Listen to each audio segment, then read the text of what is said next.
Bismillahirrahmanirrahim. Alhamdulillah, wassalatu wassalamu ala Rasulillah.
Bismillahirrahmanirrahim. Assalamualaikum warahmatullahi taala wabarakatuh. Alhamdulillahirabbil alamin wassalatu wassalamu ala asyrafil anbiya'i wal mursalin wa ala alihi wa sahbihi ajma'in. Apa khabar sidang penonton ahli-ahli asas yang bersama kita pada hari ini? Mudah-mudahan yang dalam kesakitan Allah kurniakan kesembuhan, yang dalam kesulitan Allah kurniakan kesenangan, insya-Allah. Amin ya rabbal alamin. Saya Wan Ahmad Aizat bersiaran langsung daripada Asas Studio bersama tetamu jemputan kita pada hari ini yang akan menemani anda dalam perkongsian insya-Allah selama 1 jam. Pejam celik, sidang penonton sekalian, kita telah pun menghampiri 10 Zulhijjah yang mana pada 29 Jun, Khamis minggu hadapan, kita akan menyambut Hari Raya Aidiladha atau sinonimnya Hari Raya Korban. Apabila kita bercerita berkenaan Hari Raya Korban, kita selalu dikongsikan dengan kisah Nabi Ibrahim dan Nabi Ismail alaihissalam. Tapi apakah makna di sebalik pengorbanan mereka? Bagi penjelasan yang lebih lanjut dan dengan topik bertajuk Makna Korban, Jejak Kebesaran Nabi Ibrahim, bersama kita petang yang mulia ini Al-Fadil Ustaz Ahmad Husni Abdul Rahman yang merupakan pengurus unit syariah di Pusat Pengurutan Zakat PPZ Mawid yang juga merupakan ahli asas. Assalamualaikum Ustaz. Waalaikumsalam warahmatullahi wabarakatuh. Alhamdulillah sihat. Okey, selamat datang ke studio asas Ustaz ya. Terima kasih. Cantik studio, masya-Allah. Terima kasih juga. Jadi bagi memenuhi masa yang ada ni, tanpa membuang masa, saya menjemput Ustaz Al-Fadil Ahmad Husni bagi menyampaikan perkongsian pada petang ini. Dipersilakan Ustaz. Baik, terima kasih Saudara Wan Aizat. Assalamualaikum warahmatullahi wabarakatuh. Bismillahirrahmanirrahim. Alhamdulillahirabbil alamin wassalatu wassalamu ala rasulil amin sayyidina wa maulana Muhammad wa ala alihi wa sahbihi ajma'in. Amma ba'du, rabbi shrah li sadri wa yassir li amri wahlul 'uqdatam min lisani yafqahu qawli. Allahumma la sahla illa ma ja'altahu sahla wa anta taj'alul hazna idza syi'ta sahla. Rabbana yassir lana wa la tu'assir wa atmim lana bil khair. Alhamdulillah.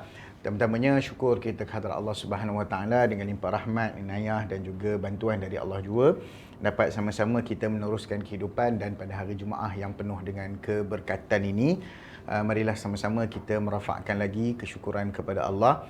Kita dihimpunkan tadinya untuk solat Jumaat bersama-sama dengan rakan-rakan kita, sahabat-sahabat, saudara seislam, seagama dengan kita, mendengar cerita, mendengar orang kata apa, khutbah Jumaat, pesan-pesan yang disampaikan secara mingguan kepada kita yang wajib untuk kita dengar, pesanan-pesanan agama ini.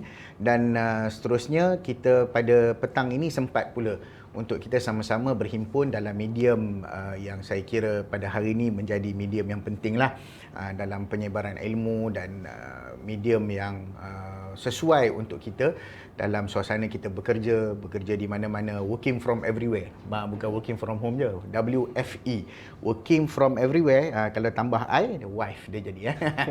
Dia jadi bukan wife everywhere. Itu banyak sangat wife tu kan. Itu yang berani je, yang level Maulana je boleh buat. Ala kullin, kita dalam suasana kita bekerja di mana-mana, kita juga mampu untuk berkongsi ilmu di mana-mana. Jadi alhamdulillah. Dan berkaitan dengan tajuk yang kita sedang berada di hadapannya pada petang ini, saya kira satu tajuk yang sangat besar, satu tajuk yang signifikan apabila memasuki sahaja bulan Zulhijjah.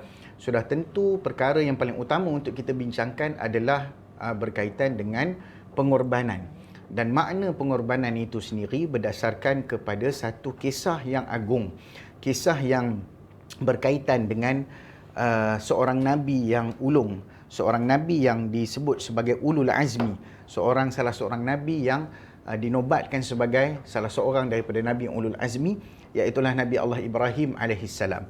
Dalam Al-Quran Allah Subhanahu Wa Taala menyebutkan, A'udzubillahi minasyaitanirrajim, Inna Ibrahim kana ummah qanitan lillah hanifa wa lam yakun minal musyrikin.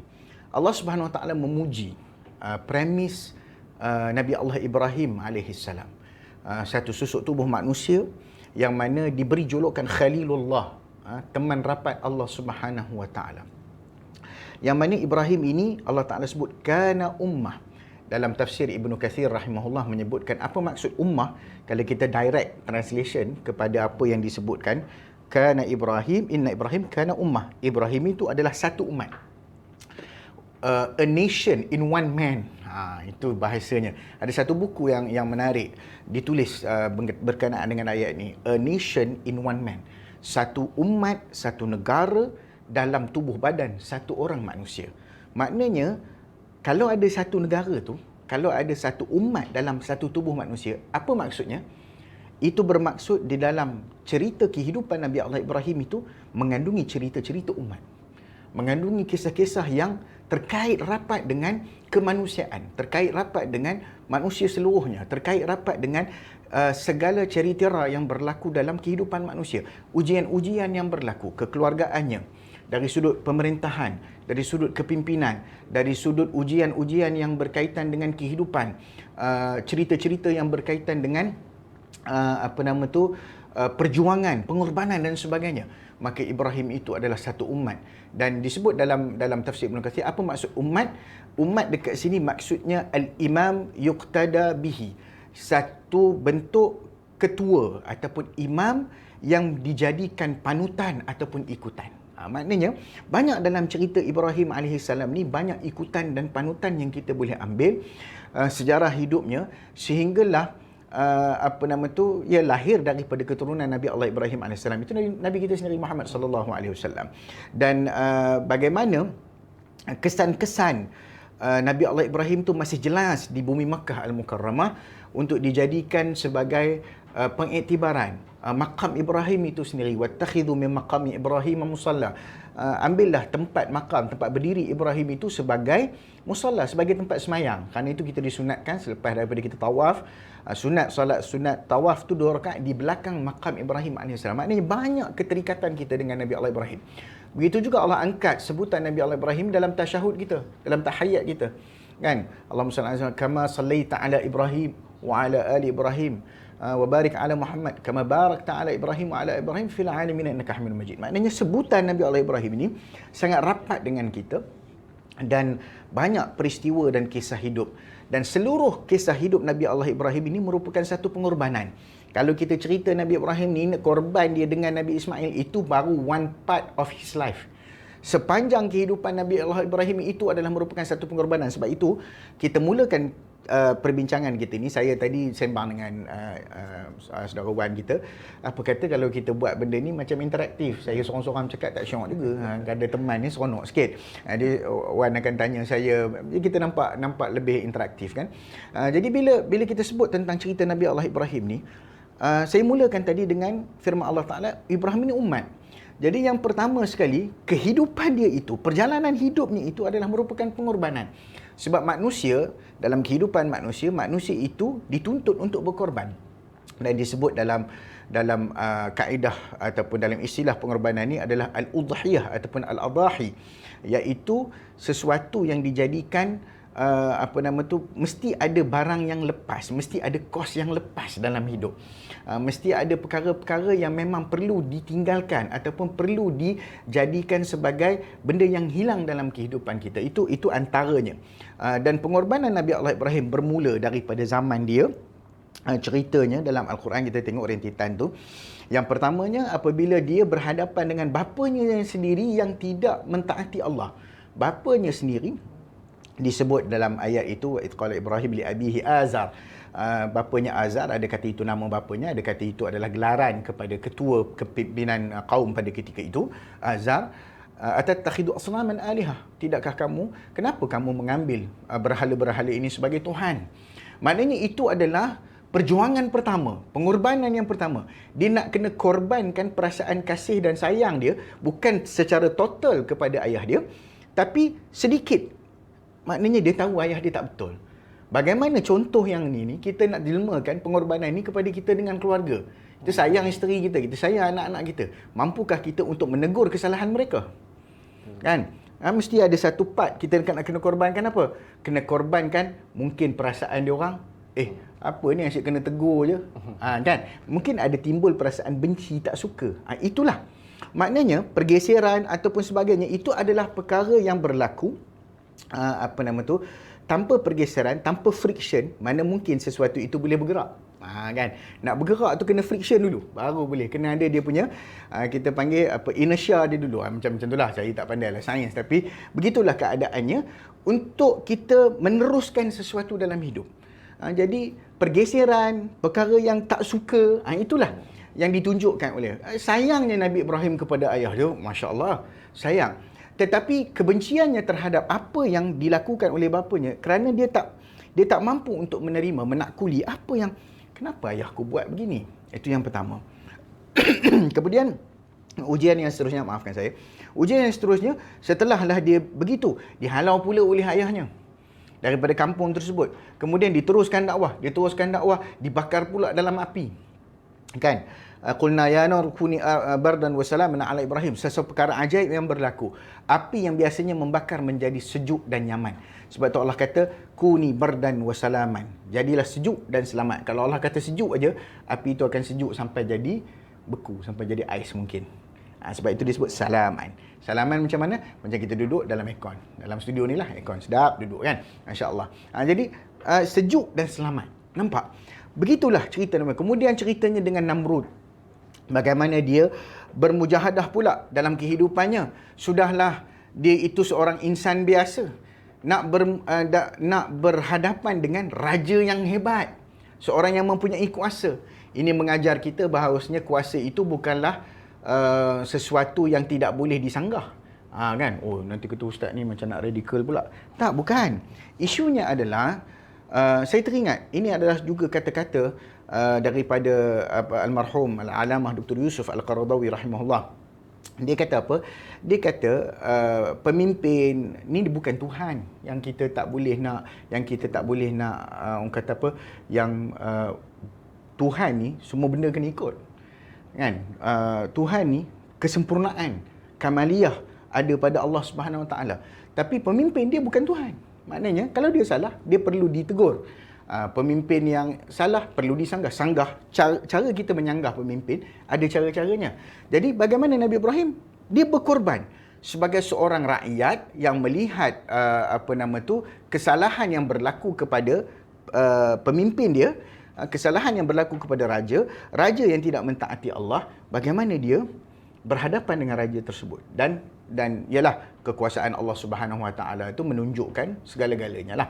Okey, baik, itu ceritanya dengan Namrud. Ceritanya dengan bila mana dia bernikah dengan Siti Sarah sebagainya, kemudian dapat Siti Hajar, bawa pula perpindahan yang berlaku. Asalnya disebut Nabi Ibrahim ni asalnya daripada satu wilayah dalam Turki, kemudian pergi ke Syam, lepas tu pergi pula ke Jaziratul Arab, tanah Mekah, kemudian bawa pula keluarga dia, tinggal pula Siti Hajar alaihissalam. Tinggal Siti Hajar biwadin ghairi dhi zar'in, di tempat yang tak ada tumbuh-tumbuhan, tanah gersang, tengok air pun tak ada. Kita ni bila contohnya Cik Wan kan, bila kita tinggalkan keluarga kita, contoh kita nak pergi musafir ke apa semua, kita akan tinggalkan belanja, betul.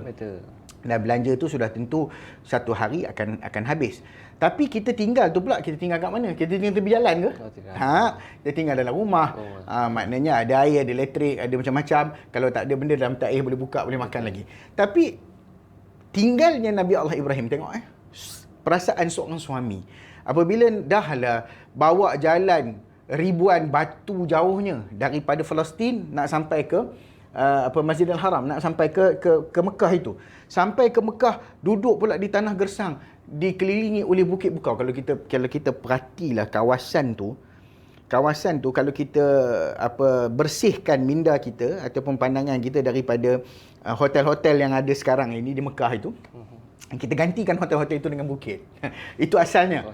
Kita gantikan kosong. Kemudian di tengah-tengah tu tak ada apa, Kaabah pun tak ada lagi masa tu. Kosong lagi. Jadi bila kosong begitu, apa yang berlaku? Kita tinggalkan orang di situ. Kalau kita sebagai orang lelaki pun, jantan pun tinggal situ seorang-seorang, petak juga kepala. Ini bahasa saya lama ni, saya suka. Petak kepala, maksudnya tak tahu nak buat apa dah. Blur. Tak boleh nak buat apa, tak tahu nak buat apa. Hilang punca. Apatah lagi tinggalkan seorang perempuan dengan anak kecil yang baru dilahirkan. Subhanallah. Nabi Ismail alaihissalam. Jadi bila suasana itu, perjuangan itu, pengorbanan dari sudut emosi, pengorbanan dari sudut kebapaan. Ya Allah, kita tidak pernah diuji sebagaimana Allah Ta'ala menguji Nabi Allah Ibrahim AS. Cuma Ustaz, kenapa Nabi Ibrahim meninggalkan Siti Hajar dengan anaknya itu adalah wahyu daripada Allah lah. Betul. Bila Wan tanya tu adalah wahyu, bukan saja-saja tinggal. Hari ni ada orang saja-saja tinggal. Kan? Silap-silap dia kata ini pun wahyu daripada Allah. Yang tu boleh jentik hidung dia kan. Betul. Bila sebut wahyu, ini bagus soalan Cik Wan tadi. Bila sebut wahyu, ini perbualan antara Nabi Allah Ibrahim dengan Hajar. Itu perbualan. Bila mana Nabi Allah Ibrahim tinggal tu, Nabi Allah Ibrahim tinggal dan dia berpaling dan dia berjalan. Lalu Hajar tanya, panggil Ibrahim. Ibrahim, dia panggil. Apa nama tu? Ibrahim tidak melihat. Ibrahim tidak menyahut panggilan Hajar. Kenapa? Sebab itu arahan Tuhan. Kamu pergi, kamu tinggal. Rabbi inni askantu min zurriyyati biwadin ghairi dhi zar'in 'inda baitikal muharram rabbana liyuqimus shalah. Itu dia punya mission statement dia. Wahai Tuhan, aku meninggalkan anak dan isteriku ini di tempat biwadin, di wadi yang tidak ada sebarang tumbuh-tumbuhan, sebarang sumber makanan tak ada, sumber air pun tak ada. Masa tu belum keluar lagi air Zam-Zam. Air Zam-Zam ada kat bawah tu. Belum keluar lagi. Ceritanya belum keluar lagi. Jadi supaya apa? Ni tengok mission statement dia. Nombor 1, Rabbana liyuqimus salah. Tuhan supaya dia mendirikan salat, supaya mereka mendirikan salat. Faj'al af'idatan minan nasi tahwi ilaihim warzuquhum minas thamarat. Jadikanlah manusia ini datang, hati-hati manusia ini datang dekat dengan ni, dan datangkanlah buah-buahan yang kalau kita tengok doroyan mana ada dekat Mekah. Kan? Mangosteen. Asyik baik mangosteen, bukan mango syaitan. Ya? Mangosteen pun ada dekat Mekah, dekat bin Daud semua. Boleh jumpa. Makanan-makanan eksotik yang ada. Sebab apa? Sebab doa Nabi Allah Ibrahim itu. Mission statement dia adalah akidah untuk mendaulatkan Allah Subhanahu Wa Taala, untuk beribadat kepada Allah Subhanahu Wa Taala. Itu mission statement dia. Nombor 1. Yang kedua, bila Nabi Ibrahim nak pergi tu, Siti Hajar tanya. Mula dia panggil Ibrahim tak menjawab. Persoalan ketiga, yang ni Hajar ni nak tengok dia punya iman dia. Hajar tanya, Allahu amaraka bihadha? Tuhankah yang menyuruh kamu buat benda ni? Lalu Nabi Ibrahim kata, ya. Kalau begitu, idzan falan yudayyi'an Allah ya Rabbi. Kalau begitu kata Hajar, Allah tidak akan sia-siakan kami. Nampak? Tinggi iman. Maknanya iman suami pun cantik, iman perempuan isteri pun cantik. Belum lagi iman anak tu, nanti nak cerita pasal pengorbanan kan? Okey. Cuma Ustaz saya nak tanya. Siti Hajar tu memang daripada awal Islam ataupun Yalah, maksudnya asalnya dia menjadi seorang orang suruhan dengan raja yang cuba untuk menggoda Siti Sarah. Ingat cerita yang Nabi Ibrahim kan? Bawa dalam cerita waktu di akhirat nanti, kenapa Nabi Ibrahim tidak mahu bila orang minta Nabi Ibrahim nak syafaat. Nabi Ibrahim kata, aku pernah menipu 4 kali. Kan? Bukan menipu, isunya bukan menipu. Nabi kata Nabi Ibrahim bukan menipu. Nabi telah betulkan. Tapi tawaduknya Nabi Allah Ibrahim, dia kata telah menipu 4 kali. Antaranya, salah satu daripada itu adalah yang first kali dia tipu, yang dia letak kapak dekat Tuhan yang paling besar tu. Tuhan besar tu yang buat. Bukan aku kan. Okey, itu helah lah. Jadi salah satunya adalah dia kata isterinya itu adalah saudara perempuannya. Sebab raja masa tu dia punya perangai pelik, dia suka bini orang. Suka rampas bini orang. Jadi bila dia tengok Siti Sarah ni antara wanita tercantik pada ketika itu, maka dia tergoda dan sebagainya. Maka ketika itu dia tipulah. Dia kata, ni adik aku. Jadi harapan tak ambil, raja tu ambil juga. Bila raja tu ambil juga, cuba untuk mendekati Siti Sarah, berlakulah apa yang berlaku. Dia nak pegang tak boleh, macam ada elektrik dan seumpamanya. Dia kata ni jin lah apa semua. Last sekali dia kata, nah, pergilah balik kamu kepada suami kamu. Ni ambil ni sekali. Aku bagi sekali. Itu asalnya orang suruhan. Dan kemudian setelah berkahwin dengan Nabi Allah Ibrahim mengambilnya sebagai isteri, maka begitulah, mengikutlah agama Nabi Allah Ibrahim AS. Jadi iman itu, bagaimana itu adalah institusi yang sangat-sangat hebat. Institusi keluarga yang dibina atas dasar keimanan kepada Allah. Maka begitulah kekuatan Siti Hajar, dan berlakulah apa yang berlaku sepanjang itu, dan lahirnya mata air Zam-Zam itu di bawah tapak kaki Ismail AS, ketika mana Siti Hajar melakukan ekspedisi dia mencari air, yang sekarang ini diinspirasikan menjadi amalan ibadah dalam haji kita, iaitu sa'i dan seumpamanya. Sehinggalah pada ketika Nabi Allah Ibrahim AS mengajak Ismail untuk membina Kaabah. Kaabah tu dibina oleh 2 anak beranak ni lah. Dan Nabi Allah Ibrahim pun tak ada ilmu pembinaan waktu tu. Tak ada pun. Tapi semuanya datang daripada wahyu Allah SWT. Sehingga disebut Maqam Ibrahim itu adalah batu yang Nabi Allah Ibrahim berdiri di atasnya apabila nak sampai ke satu tahap yang dia tak mampu dah. Batu tu terangkat macam apa nama tu, scaffolder, angkat ni gitu. Jadi itu yang berlaku kepada Nabi Allah Ibrahim AS, sehingga dan batu itu pula dia tahu yang berada di atasnya itu adalah Nabi. Maka batu tu dia lembutkan diri dia, sebab itu tenggelam kaki Nabi Ibrahim tu, yang jadi kesannya sampai hari ni, kan? Okey. Ini kita nampak ni satu perkara yang sangat menarik. Dan setelah siap tu, ni benda ni memang sangat cantik. Setelah siap kerja, apa yang Nabi Allah Ibrahim kata kepada Allah Ta'ala? Nabi Ibrahim kata, Rabbana taqabbal minna. Wahai Tuhan, terimalah dari kami. Sedangkan kalau Nabi Ibrahim nak kata, benda tu tak payah kata pun tak apa, sebab yang suruh tu siapa? Allah SWT. Kan payahnya kita dengan bos kita, dah siap-siap kerja, dah hantar kat bos. Ada tak kita cakap, bos, terimalah dari saya kerja saya? Tak pernah cakap. Kadang-kadang empah. Nak sangat kan? Nak cepat sangat kan? Macam tu. Jadi, nampak bagaimana santunnya Ibrahim dengan Allah SWT. Walaupun itu arahan Allah. Sebab tu lepas kita semayang, lepas kita buat amal ibadat, kita minta, Ya Allah, terima dari aku. Belum tentu amalan kita itu Allah Ta'ala terima, Allah Ta'ala pandang. Maka itulah yang diajar satu persatu. Kemudian bagaimana hubungan antara ayah dan anak, menyertakan anak dalam amal ibadat. Kadang-kadang bapa pergi seorang-seorang buat, anak tinggal. Anak tak nampak. Sebab tu memang benar iman tak dapat diwarisi, tetapi legasi iman boleh diwarisi. Maksudnya apa dia? Apa yang kita tunjukkan kepada anak-anak kita, apa yang kita bawa mereka, apa yang kita sertakan mereka dalam kerja buat kita, dalam apa yang kita lakukan, dalam ibadah-ibadah yang kita buat. Ini yang diajar oleh Nabi Allah Ibrahim. Sehinggalah sampai kepada satu peringkat, falamma balagha ma'ahu sa'ya. Sampailah satu umur. Ada ulama sebut sa'ya tu umur yang anak itu sudah boleh berdikari, sudah boleh mandiri. Orang-orang dulu matangnya awal. Ada yang kata umurnya 10 tahun. Anak yang umur 10 tahun, Masya Allah kan, kita tengok anak kita umur 10 tahun kan, kadang-kadang yang kecil lagi tu Masya Allah kan. Itu orang Melayu anak kecil, orang Arab susah anaknya kan. Tapi ialah dengan wajah yang mulus, yang tidak ada apa-apa, tiba-tiba Allah kata, Allah bagi dekat dia satu mimpi yang mana dia menyembelih anaknya sendiri.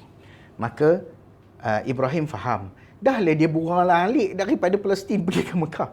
Berulang-alik tu bukan stay dengan orang.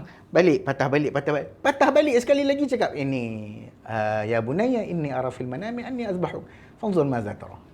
Wahai anakku, datang-datang bagi tahu. Anakku, dalam mimpi aku melihat aku menyembelihmu.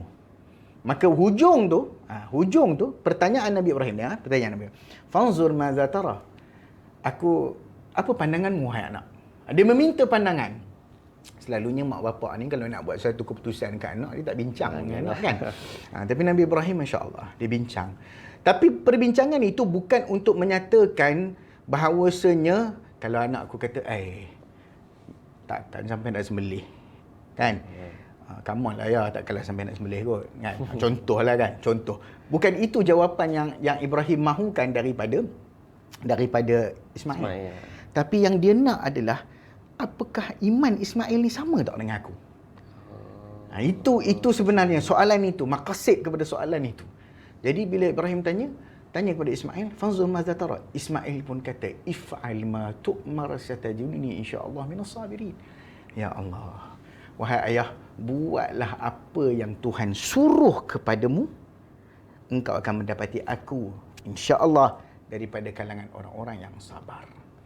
Kerana itu dalam perjalanan itu Nabi Ibrahim diganggu. Sebab itu kalau kita pergi melontar, orang cakap melontar setan, itulah yang berlaku setiap kali Nabi Ibrahim nak pergi sampai ke tempat penyembelihan di Aqabah itu. Dia diganggu oleh syaitan. Saya teringat guru saya cerita waktu kami belajar dulu. Falamma dhahaba Ibrahim wa Ismail ila Mina. Pergi ke Mina, tempat berlaku tu. Bila sampai ke situ tempat, ja syaitan. Syekh buat begitu. Ja syaitan. Syaitan datang ganggu. Ibrahim geram, lempar dengan batu kan. Jadi itu sejarahnya yang harus kita perhalusi dan harus kita serapkan. Sampai hari ni ada orang melontar memang nampak setan betul kat depan tu. Walaupun itu hanya simbolik sahaja. Tak ada setan depan tu pun. Kan? Silap-silap dia nampak muka kita juga macam setan depan tu, na'udzubillah min zalik. Ala kulli, yang pentingnya peristiwa itu berlaku sehinggalah sampai ke tempat penyembelihan itu. Nabi Ismail kata apa kepada Ibrahim? Nabi Ismail kata, ya ayah, baju yang ayah pakai dan baju yang saya pakai ni kita buang. kita pecat baju kita ni, letak jauh-jauh. Ibrahim kata, kenapa? Ya, ibu mungkin boleh terima. Dia terima Allah Ta'ala suruh buat apa. Tapi kalau dia nampak darah saya, barangkali sukar emosinya untuk menerima. Ya Allah. Berapa ramai anak yang mempunyai perasaan begitu halus dengan ibu dia. Berapa ramai anak yang mempunyai perasaan yang begitu halus dengan bapanya. Sehingga sampai sebegitu detail perasaan yang datang dalam diri dan jiwa seorang anak yang baru berusia, kalau dalam setengah-setengah tafsir sebut 10 tahun, 12 tahun begitu. Sudah ada kematangan itu. Kan? Jadi dia angkat, dia buang, dia pergi. Kemudian barulah diasah pisau tu. Ibrahim Ismail kata, asah lagi ayah, asah. Kemudian bila nak tarik, bukannya nak tarik ni macam kita tarik, macam tu. Tidak. Dengan penuh keyakinan, Nabi Allah Ibrahim pegang lehernya dan letakkan pisau dan tarik. Tarik itu disebut, bila Nabi Ibrahim tarik tu, kulit Ismail tu mengikuti pergerakan pisau. Naik atas, turun bawah, naik atas. Maksudnya buat sungguh. Tapi pisau itu tidak load. Ini geng-geng silat, geng-geng ni tanya, apa ilmu kebal yang Ismail pakai? Ini bukan cerita ilmu kebal, sahabat-sahabat yang dirahmati Allah. Ini ceritanya wahyu Allah, mukjizat yang datang daripada Allah Ta'ala. Nak menunjukkan kebenaran mimpi Nabi Allah Ibrahim. Benar-benar dia buat. Tarik atas, turun bawah, tarik atas, turun bawah. Sehingga Ismail kata, syud ya abi, syud. Kuat lagi ayah, kuat, tarik kuat lagi. Kalau tak cukup tajam, pergi asah. Ya Allah. Boleh bayang tak event tu? So maksudnya masa Nabi Ibrahim buat tu, dia bukanlah kata teragak-agak, bukan one shot lah maksudnya. One shot, banyak. Dia cuba betul-betul. Bukan sekali cuba, dah tak jadi, sudahlah. Tak, buat betul-betul. Barulah Allah Ta'ala sebut, wa nadainahu ya Ibrahim, qad saddaqta ar-ru'ya wa nadainahu ya Ibrahim. Wahai Ibrahim, panggil balik. Ibrahim, engkau telah membenarkan mimpi. Fadainahu bidhabhin azim, dan kami ganti dengan sembelihan yang besar. Maknanya ganti dengan kibah dan sebagainya. Itulah yang menjadi premis kepada ibadah korban yang sangat besar. Sebab itu disebut dalam hadis Nabi SAW daripada Aisyah radhiyallahu taala anha, bahwasanya Nabi SAW bersabda, ma amila adamiyun min amali yaumin nahri ahabbu ila Allah min ihraqid dami. Tidak ada sesuatu amalan yang paling disukai Allah Subhanahu Wa Taala untuk diamalkan pada hari nahar. Hari nahar tu adalah hari 10 Zulhijjah, itulah dipanggil hari nahar, hari sembelihan, melainkan dengan menumpahkan darah. Bukan tumpahkan darah orang, tapi menumpahkan darah haiwan korban. Sesungguhnya la ta'ti innaha la ta'ti yawmal qiyam biquruniha wa asy'ariha wa adlafiha wa in nadama la yaqa'u min Allah bimakanin qabla an yaqa' min al-ard. Sesungguhnya binatang korban itu akan datang dengan tanduk bulu-bulunya sekali, kulit-kulitnya datang menjadi saksi di hadapan Allah Subhanahu taala, dan darah haiwan korban itu telah terletak di suatu kedudukan di sisi Allah Subhanahu taala sebelum ia menyembah bumi terlebih dahulu. Maksudnya Allah Taala telah terima benda itu. Fatibu biha nafsa, sesungguhnya perbaikilah jiwamu kerana melaksanakan korban itu. Ini spirit yang kita nak cuba hadam dalam kehidupan kita, bahawasanya benda yang kita buat kerana Allah Subhanahu Wa Taala sudah tentu perkara itu akan dilihat oleh Allah Subhanahu Wa Taala, tetapi tergantung kepada kekuatan kita, keimanan kita. Pada hari ini tak ada lagi dah syiar untuk sembelih anak. Okey, bukan sembelih anak cerita dia. Syiar yang berlaku adalah untuk menyembelih haiwan kurban. Bila kita nak sembelih haiwan, kadang-kadang yalah benda lain kita boleh beli. Kita boleh kumpul duit sebab nak beli satu beg yang kita minat, contohnya kan. Apa jenama sekalipun, sekarang product placement pula kan orang kata. Okey, apa jenama sekalipun kita minat beg tu, kita minat sesuatu benda. Orang yang kaki basikal minat basikal. Sebab tadi ada share dalam grup basikal kan. Dalam grup basikal ada, dalam grup badminton ada kan. Orang yang minat badminton, sekejap lagi jumpa raket baru yang jenis macam mana pula, yang apa drop shot boleh sakit urat pinggang ke. Tak kisahlah. Dia akan beli sebab apa? Sebab benda tu dia minat. Okey. Kita benda yang kita minat, kita akan buat sungguh-sungguh. Tapi minatkah kita tentang agama? Benda yang berkaitan dengan agama kita, berapa banyak yang sanggup kita korbankan, yang harus kita habiskan semata-mata nak mendatangkan redha Allah kepada kita? Cuba tanya, berapa banyak? Ini kadang bila kita minta sedekah sebagainya, kadang kita berkira. Kita berkira-kira. Kita sangat berkira apabila berkaitan dengan perkara agama kita. Tapi kita jarang berkira berkaitan dengan dunia kita, sebab kita memang nak dunia tu. Sebab dunia tu kita nampak, akhirat tu kita tak capai lagi, tak sampai lagi. Jadi itulah yang harus kita tanyakan. Kalau syurga itu mampu dibayar, berapa harga yang kita nak bayar untuk masuk syurga? Kita pun tak tahu kan. Betul. Kan? Kalau kita boleh pergi ke hotel 5 bintang. Kat Dubai ada hotel 7 stars. Kan? 7 bintang, 8 bintang, 10 bintang pun ada. Orang sanggup, nak rasa hotel ni pergi bayar lah. Kan? Nak masuk, nak dapatkan. Cuba bawa RM10 pergi hotel, contohnya satu hotel yang 5 bintang. Boleh masuk tak? Bukan boleh takat boleh masuk. Nak bayar parking tak cukup. Kan? Begitulah ibaratnya kita bawa amalan yang sedikit. Memang syurga itu dimasuki dengan rahmat Allah. Tapi apa yang kita nak tawarkan untuk sebagai kita hamba nak merebut syurga Allah? Itu soalan yang kita kena tanya. Apa yang kita kena buat? Dalam hidup kita ni, banyak tak benda yang kita dah buat untuk agama kita? Dalam apa jua posisi yang kita ada. Kita ni seorang pengamal perbankan Islam, kewangan Islam. Kita ni seorang pakar dalam muamalat. Kita ni seorang pakar dalam agama. Itu agama. Dan saya teringat, ialah almarhum Profesor Emeritus Mahmud Zudi, Datuk Paduka Dr. Mahmud Zudi pun pernah kata, ingat ustazah ni masuk neraka dulu, dia kata. Nampak? Dia kata dia bukan satu syaraf, dia bukan satu kebanggaan, tapi adalah satu mas'uliyah, satu pertanggungjawaban, satu sebenarnya satu liability dalam kehidupan kita. Ini kena inilah ustaz-ustaz inilah kita kena insaf perkara ni. Mungkin ada orang yang lebih baik daripada kita. Contohlah kan, mungkin ada orang yang lebih murni daripada kita, walaupun dia orang yang biasa, mungkin dia seorang tukang kasut tapi imannya tinggi. Semangatnya tinggi nak buat ibadat. Berapa banyak saya teringat orang yang pergi buat haji di kampung, di sebuah di Hulu Langat, pernah saya diceritakan. Dia kata pasangan ni pergi haji, kesan daripada kumpul duit jual paku pakis. Jual pokok paku. Kan? Jual sayur paku je. Maknanya subhanallah, betapa ada orang pergi haji dengan kemewahan, ada orang, tapi mereka ni dengan kesungguhan. Itulah pengorbanan.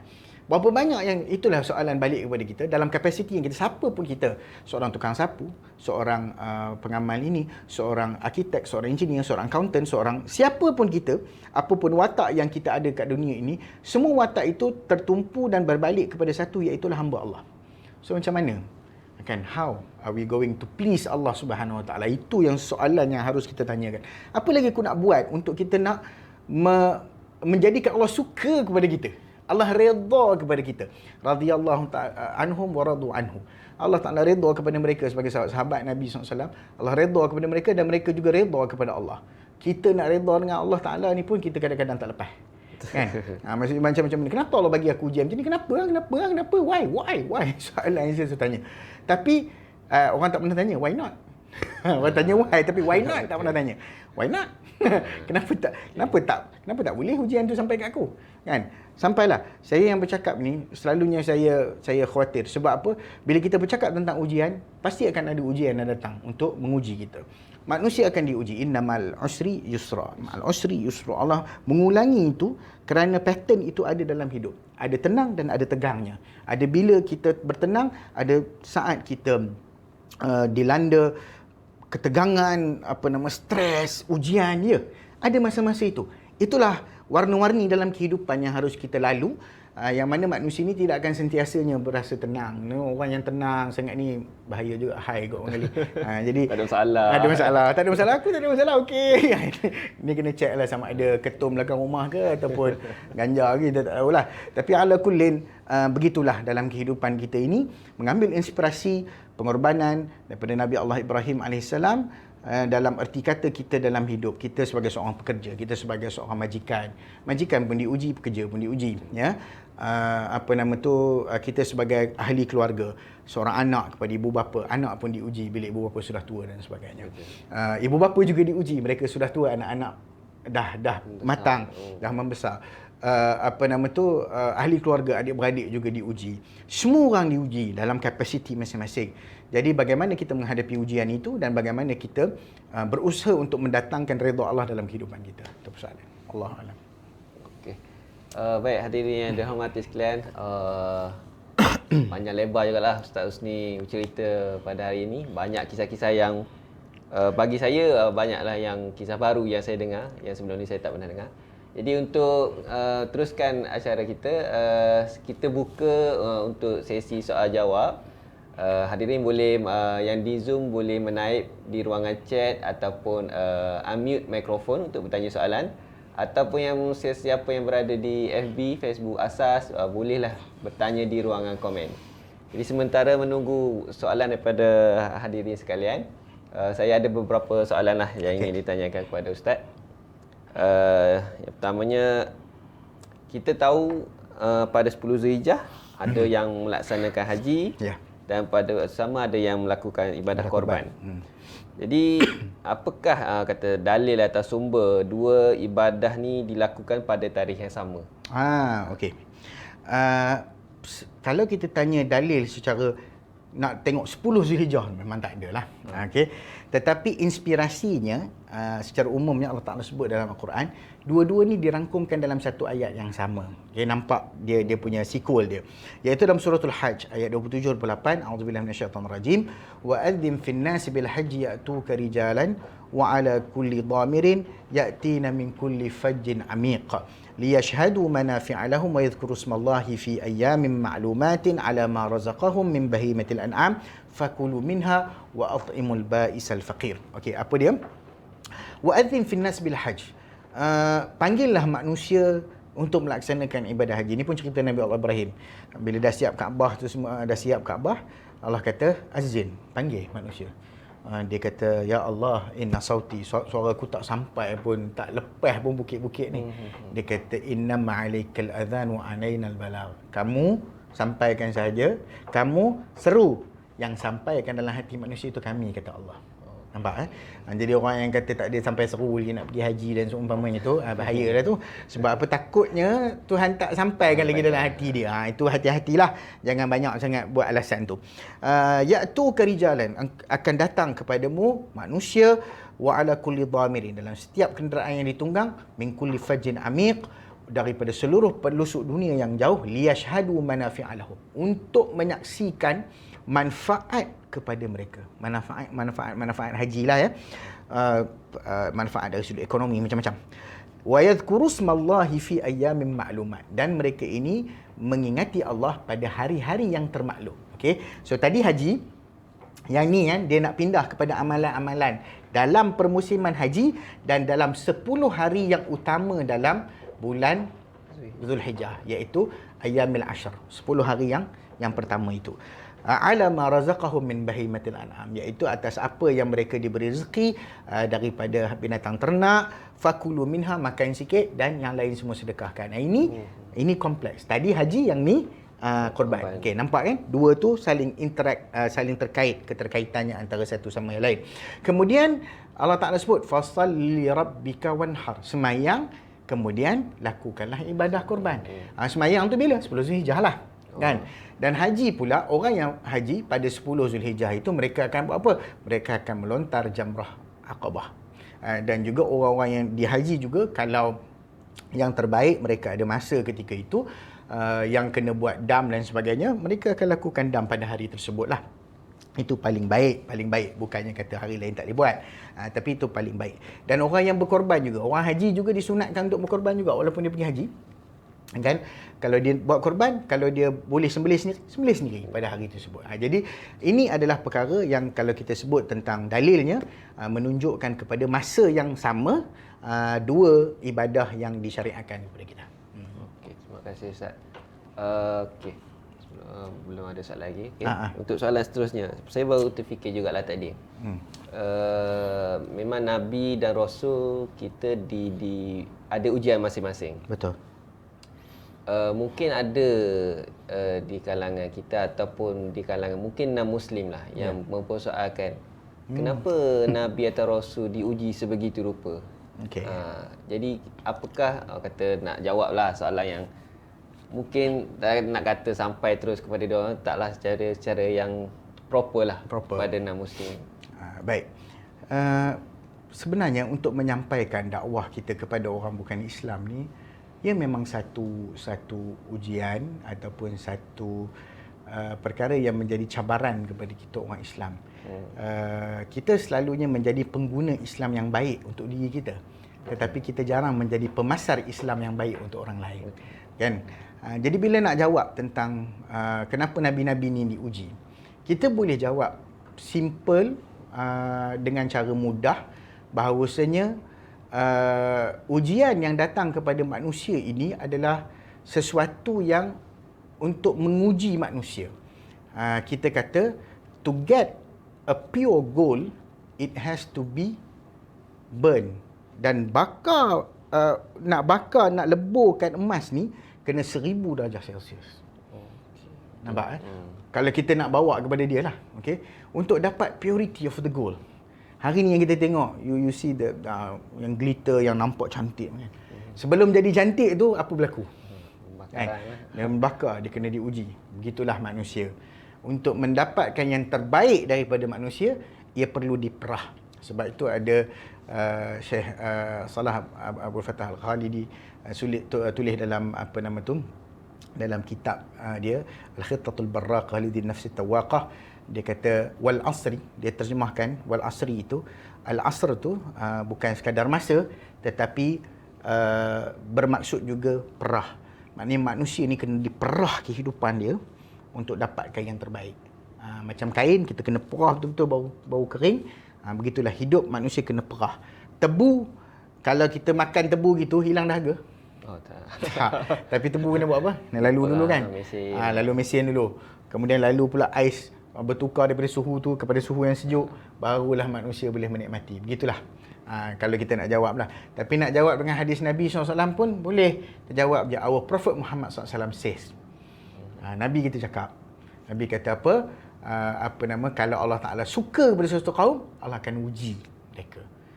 Itu tanda Allah pandang, Allah suka, Allah tak biarkan. Kalau dia kata, why? Sebab itulah Nabi Muhammad ini adalah Nabi yang terbaik. Maknanya Nabi akhir zaman. Dia mempunyai kata-kata yang boleh ada jawapan kepada masalah-masalah dalam dunia. Kita perkenalkan, kita advertise begitu. Kadang-kadang kita selalu meremehkan. Ada orang meremehkan hadis Nabi kan. Kata hadis-hadis Nabi ni zahir je, mana ada. Ya Allah, ya Tuhan. Beraninya dia bercakap begitu pada hakun Nabi SAW, dan mereka mendakwa cinta Nabi SAW. Ini bagi saya satu pendustaan kepada cinta Nabi. Bila kita dengar bicara Nabi ni, dia sebenarnya yang sahih lah, hadis yang sahih. Kalau hadis tak sahih tu kadang-kadang merapu orang reka-reka hadis dan sebagainya, kita jauhkan itu.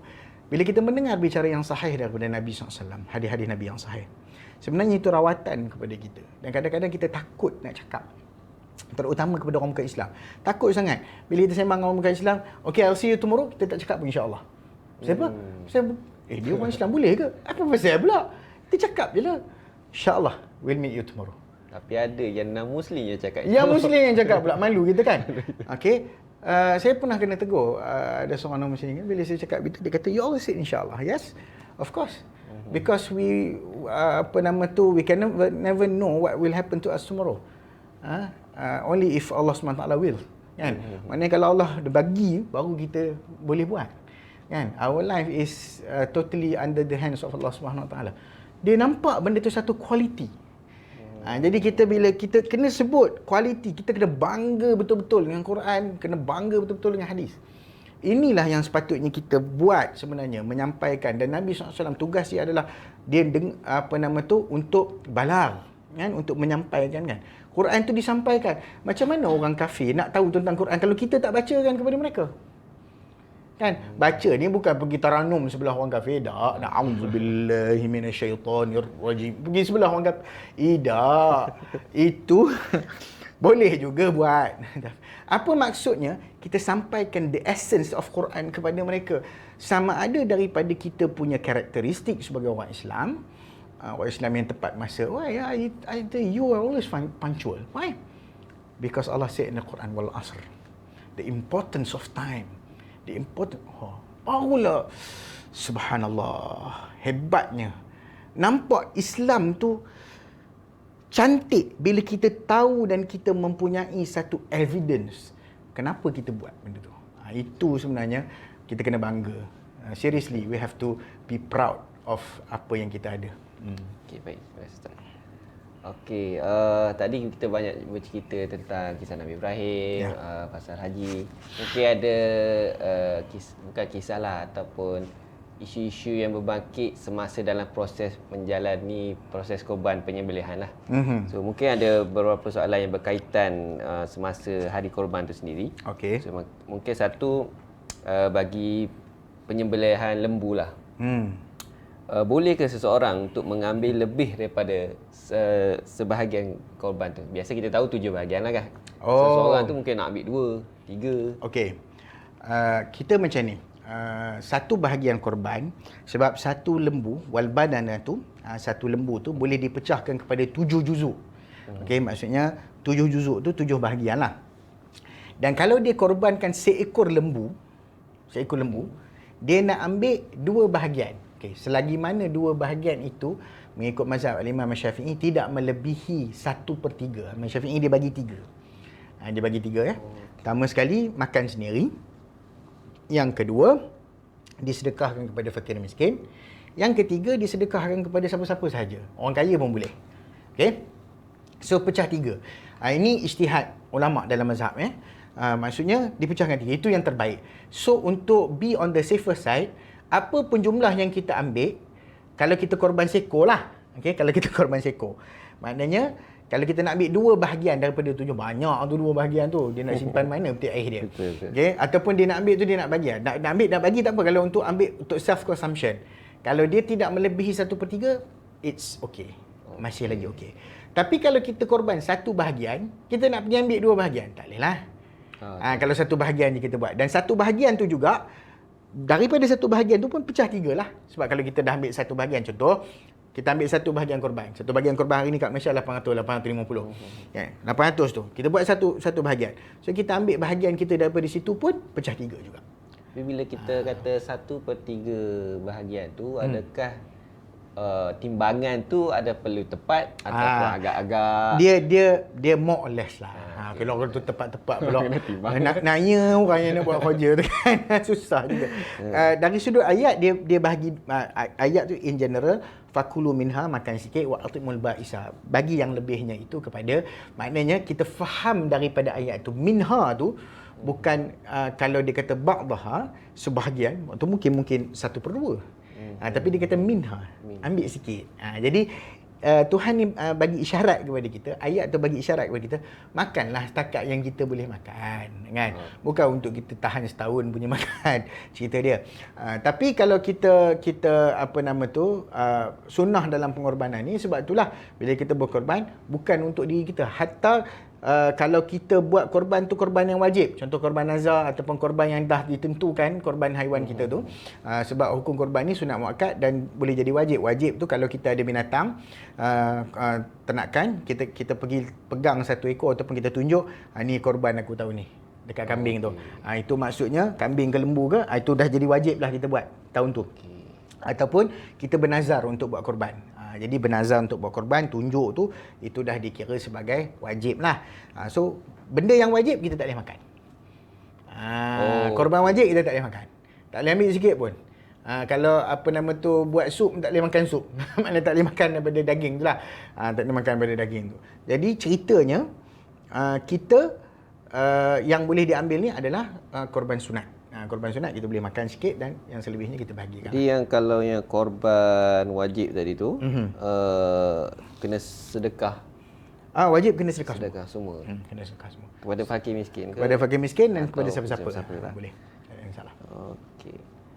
Okey, kalau ada siapa-siapa yang nak ingin tanya soalan, boleh bertanya, unmute mikrofon.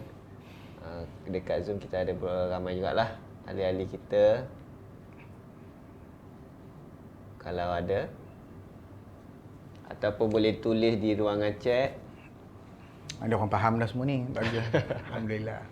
Alhamdulillah. Okey, mungkin saya ada lagi soalan lah.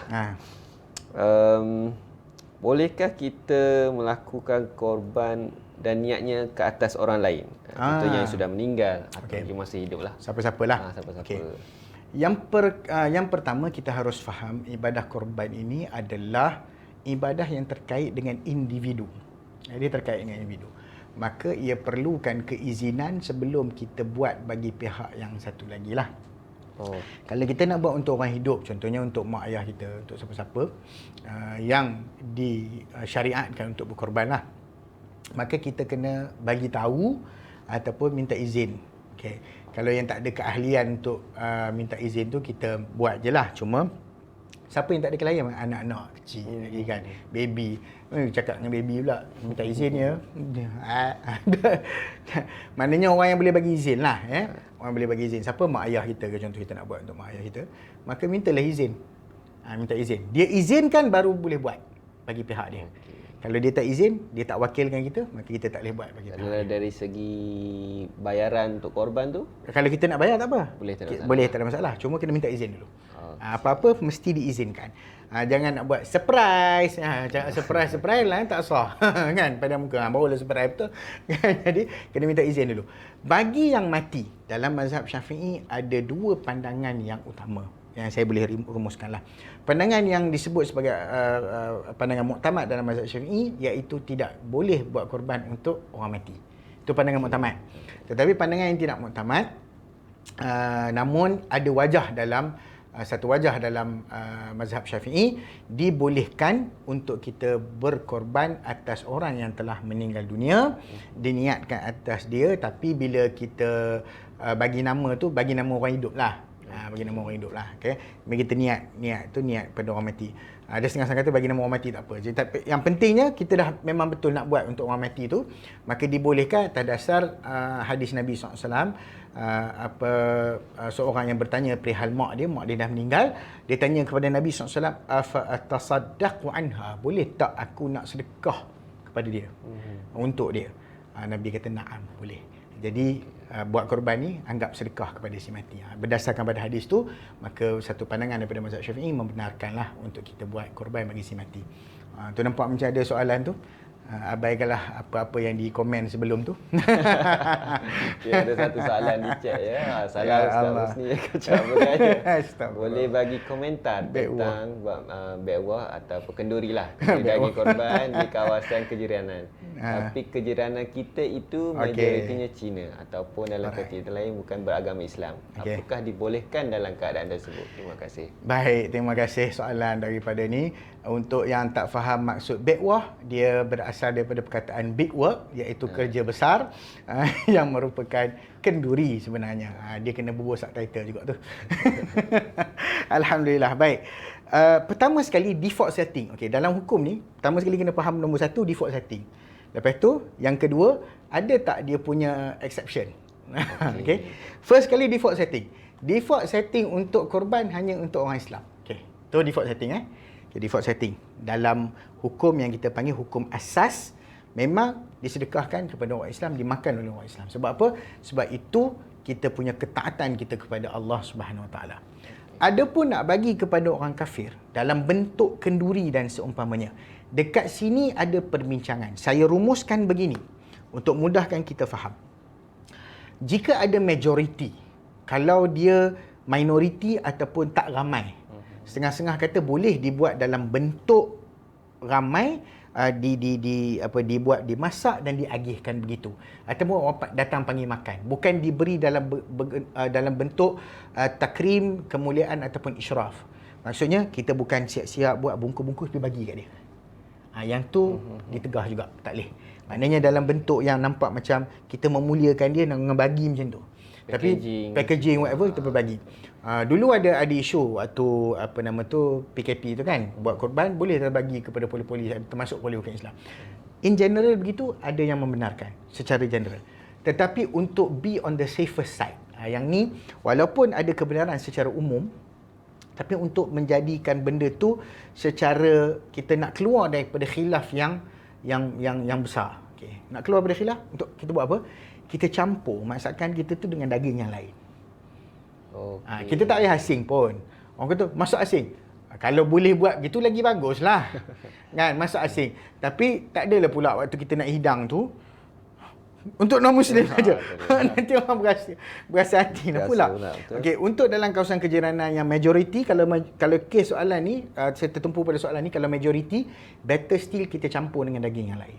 Untuk kita tukar, untuk kita keluar daripada khilaf lah. Kita campur dengan daging-daging yang lain, belilah sekilo, 2 kilo, 5 kilo, 10 kilo pun, campur, ataupun equivalent to that. Kalau kita rasa banyak, kita beli banyak daging, kita campur dan kita buat kenduri, kita bagi makan.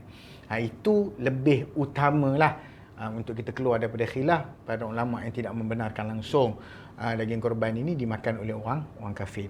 Jadi itu mungkin boleh jadikan panduan, up to my personal preference. Kalau saya secara peribadi, saya lebih muyul ataupun saya lebih cenderung kepada pandangan yang mengatakan kalau nak jamu orang kafir ni, nak jamu juga orang kafir dalam majlis yang kita buat besar, eloklah kita campur daging.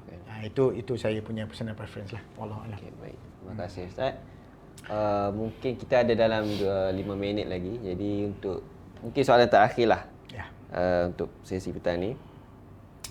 Ni khusus mungkin bagi kepada ibu bapa yang baru menerima ataupun dah lama lah menerima cahaya mata. Okey. So mungkin ada yang niat nak melakukan korban sekali dengan akikah. Boleh ke tidak? Baik, dalam kalau tak salah saya Mughnil Muhtaj dan banyak perbincangan para ulama, tidak dibenarkan untuk kita gabungkan niat antara korban dan akikah pada satu bahagian. Maksudnya, kalau kita seekor kambing tu, itulah kambing korban, itulah juga kambing akikah. No, tak boleh. Mana-mana aja. Kambing korban, akikah. Tapi kalau dalam seekor lembu, ada 7 bahagian. 4 bahagian akikah, 3 bahagian korban. Sebahagian ulama itu boleh. Maknanya campur dari sudut tu tak apa. Tapi bukan satu bahagian, 2 niat. Ataupun satu ekor binatang, 2 niat. Tak boleh. Maka kambing yang kita nak buat akikah tu untuk akikah sahaja. Jadi kena separatekan niat lah. Tak boleh dua-dua sekali. 2 in 1. Sebab tu saya kata tadi, berapa yang kita sanggup bayar kepada Tuhan? Bukan bayar kepada Tuhan, jangan ni orang ambil literal, bahaya ni.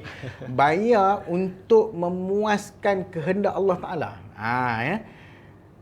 Semua nak 2 in 1. Nak pahala besar, nak pahala kurban, nak pahala akikah, nak gabung pula sekali lagi.